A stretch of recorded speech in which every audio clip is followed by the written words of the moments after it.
Growing up in Western Kenya, I often felt sick with a disease that I later on learned was malaria. You know, I was born in Nakuru, which is not a malaria zone. Then later on, my family moved west to Siaya County, which is a malaria zone. So I felt sick quite often, and my mom would take me to the local hospital for treatment. Generally, you don't expect children to like the hospital experience, but I loved it because of one thing. The local doctor, Lodge, had this beautiful swivel chair that I dreamed of sitting on.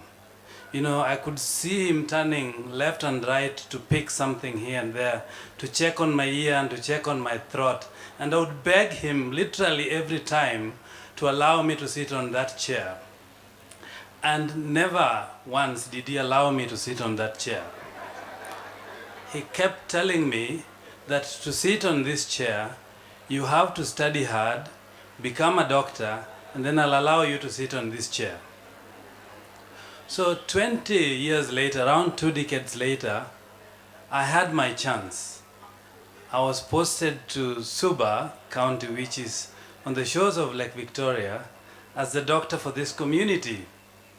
So when I got to my new station, I was quite excited. I was ready to be the doctor that I'd always wanted to be.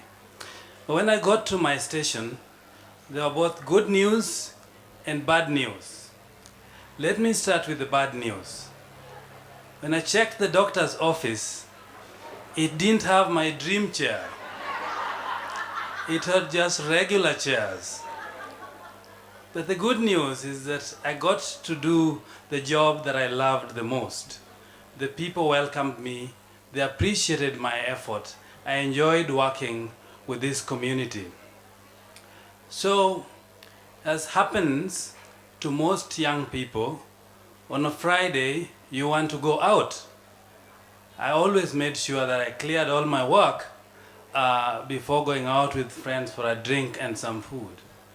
But on this particular day, just as I was getting ready to leave the hospital, I was called back to go and review one last patient.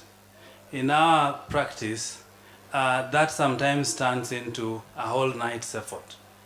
So when I walked into the maternity room, I found this woman in labor, a 22-year-old, fairly healthy girl trying to give birth. So after quick examination, I realized that her baby was too big. She wasn't going to give birth normally. And just at that point, my drinks session with friends was lost because I had to arrange to do a cesarean section. So I mobilized my team. We planned to do a cesarean section immediately to get this baby out. So when I walked into the OR a few minutes later, she was already on the table, ready for surgery. As a standard practice, I always talked to the patient before they went under, before they are given anesthesia to sleep. But she asked me one question that sticks with me to date. She said, "Doctor, will I come out of this surgery alive?" And I was like, "Certainly you should." I had done more than 300 of these procedures. I was confident I was going to do it very quickly to try and catch up with my friends where they were drinking. And she was in very good health. So other than having a big baby, everything else was quite okay. So the team prepared and I was ready. And with a signal from the head of the table, I was told we were ready to go. As happens, I made my first incision to try and open the abdomen and get the baby out. And at that point, I knew we were in deep trouble. Something had gone horribly wrong. Her blood was very dark.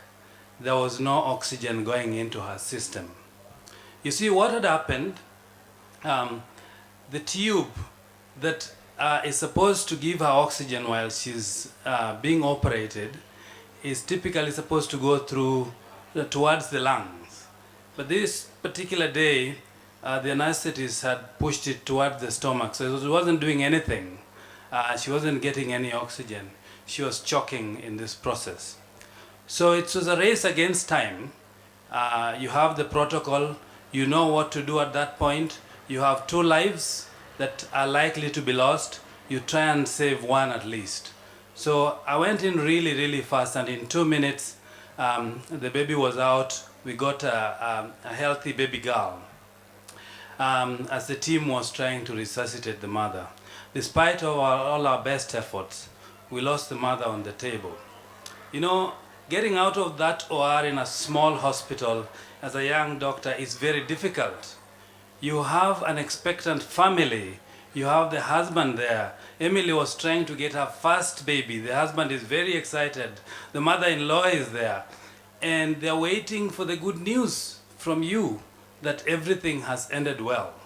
And you have to explain to them that we went into trouble, we have the baby, but we lost Emily. And they all burst into tears. The husband gets crazy and you just can't console him. You know, what is he going to do with the baby without a mother? And everybody's crying.